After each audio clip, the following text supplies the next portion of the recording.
ছোটবেলায় আমাদের বাবা মায়েরা ইভেন এখনো এই স্বপ্ন দেখে তার ছেলে ডাক্তার হবে, ইঞ্জিনিয়ার হবে, লয়ার হবে, তার ছেলে বুয়েটে পড়বে, মেডিকেলে পড়বে, ঢাকা বিশ্ববিদ্যালয়ে পড়বে।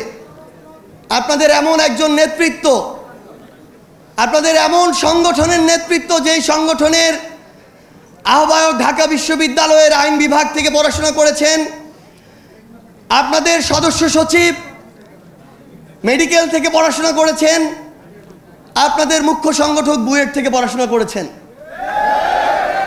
সম্ভবত বাংলাদেশের ইতিহাসে প্রথম এমন একটি দৃষ্টান্ত স্থাপন হয়েছে যে কোনো একটি দলের যুব সংগঠনের প্রথম 3 জন নেতৃত্ব বাংলাদেশের সেরা 3টি শিক্ষা প্রতিষ্ঠান থেকে পড়াশোনা শেষ করে রাজনীতির মাঠে এসেছেন। এই দৃষ্টান্ত আপনাদেরকে বাংলাদেশের আগামীর যুব তরুণদের রাজনীতির প্রত্যেকটি জেলা, উপজেলা, ইউনিয়নে স্থাপন করতে হবে। আজকে কিছুক্ষণ আগে এখানে অ্যানি ভাই বলে গিয়েছেন যে ডিবি অফিসে তার সাথে আমাদের দেখা হয়েছিল।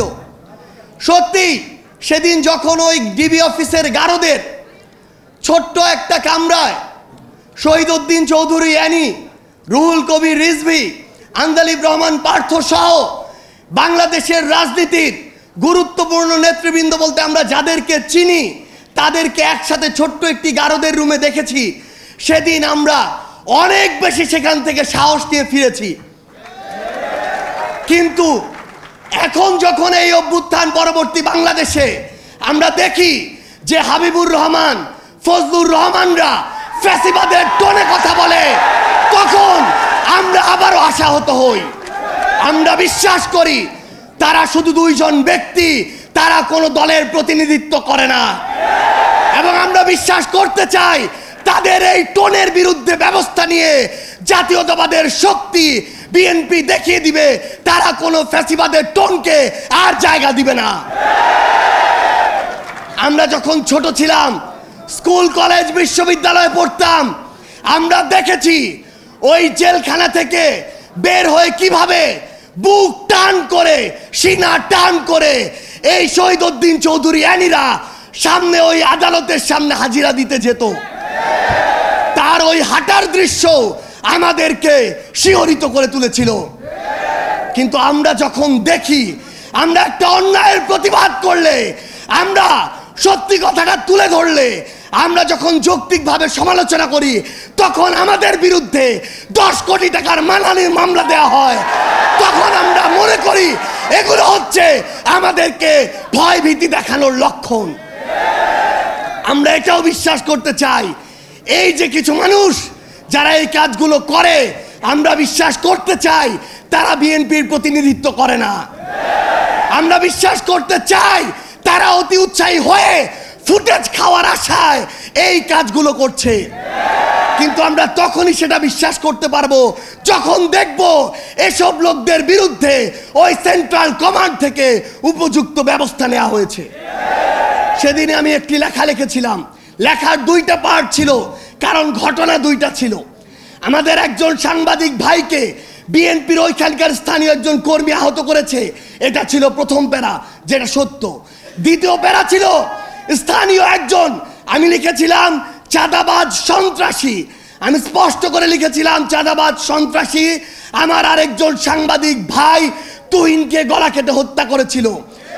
যখন আমি কয়েক ঘন্টা পরে দেখলাম ওই লোকটি চাঁদাবাজ সন্ত্রাসী নয়, ছিনতাইকারী সন্ত্রাসী, তখন আমি সেটি ঠিক করে দিয়ে লিখেছিলাম ছিনতাইকারী সন্ত্রাসী। কিন্তু আজকে আমি দেখছি যে এই যে ট্যাগগুলো কিংবা এই যে মানুষগুলো যে অপকর্ম করেছিল, ওই চাঁদাবাজ, ওই সন্ত্রাসী, ওই ছিনতাইকারী, কেন ওই রকম স্থানীয় পর্যায়ের উপজেলার একজন দায়িত্বশীল সেই অপকর্মের দায়টি নিজের গায়ে নিবে? এটা তো আমরা শুধু বিএনপি নয়, কোন রাজনৈতিক দলকে উদ্দেশ্য করে বলিনি। আমরা মনে করি যে কোনো একটি অপকর্ম করে তার সবচেয়ে বড় পরিচয় সে অপকর্মকারী। এবং আমরা চাই দলমত নির্বিশেষে, সে যদি এনসিপির হয়, সে যদি যুব শক্তির হয়, তার বিরুদ্ধেও আমরা আমাদের কণ্ঠস্বর উঁচু করব। আমরা আমাদের মিডিয়ার যারা ভাইরা আছে, আমরা দেখেছি কয়েকদিন আগে কিভাবে মিডিয়া আবার ওই 5ই আগস্টের পূর্বের যে রূপ, সেই রূপ যে কোনো সময়ে উদ্দেশ্য প্রণোদিতভাবে দেখাতে পারে। যেই লোক বাংলাদেশে তো নয়, বাংলাদেশ থেকে প্রায় 13,000 কিলোমিটার দূরে ওই ওয়াশিংটন ডিসিতে বসে থাকে, এই মিডিয়া সেই লোকের সাথে আমাদের মিটিং করিয়েছে। এই মিডিয়া আমাদের সাথে সেই লোকের একসাথে নাস্তা করিয়েছে। এই মিডিয়া আমাদের সাথে সেই লোকের একসাথে বৈঠক করিয়েছে। আমরা দেখি 3 বার ব্রেকিং ব্রেকিং ব্রেকিং দিয়ে ওই চ্যানেল 1, এই চ্যানেল 1 থেকে প্রথম এই প্রোপাগান্ডা পুরা বাংলাদেশকে, পুরা পৃথিবীকে গেলানো হয়েছে। আমরা এখন ওই চ্যানেলের নাম দেখে শান্ত থাকবো না। আমরা দেখবো ওই চ্যানেলের মালিককে। আমরা দেখেছি ওই চ্যানেল 1-এর মালিক হচ্ছে গিয়াসউদ্দিন আল মামুন। আমরা দেখবো ওই গিয়াসউদ্দিন আল মামুনরা কার ছত্রছায়ায় এত বড় প্রোপাগান্ডা করার সাহস পায়। আমাদেরকে মিডিয়া কর্মীরা এটা পর্যন্ত বলেছে, ভাই আমরা কনফার্ম উনি দেশে নেই, কিন্তু উপরের চাপ আছে, আমাদেরকে ব্রেকিং দিতে হয়েছে। আমরা সেই সকল head of multimedia, head of news, ওই প্রডিউসার, ওই মালিকদের বলতে চাই, এই বাংলাদেশে এসব অপকর্ম করে আপনারা আর পার পাবেন না। আর আমরা ছাড় দিব না, ওই গোড়ায় গিয়ে আমরা হাত দিব। আমরা আরেকটি কথা স্পষ্ট করে বলি, আজকে নাকি সিআইডি কে তদন্তের দায়িত্ব দেওয়া হয়েছে। সিআইডি কে তদন্ত করতে বলবো, যেই লোক বাদী হয়ে এই কাজ করেছে তার আমলনামাটাও একটু যাচাই করবেন। কেঁচো খুঁড়তে যদি সাপ না বের হয় তখন আমাদেরকে দায় দিবেন, এবং সেই সাপ পুরো বাংলাদেশের সামনে আমরা উন্মুক্ত করে ছাড়বো। আপনাদের সাথে আমাদের আবারও দেখা হবে লড়াইয়ের রাজপথে অথবা বিজয়ে। ইনকিলাব জিন্দাবাদ।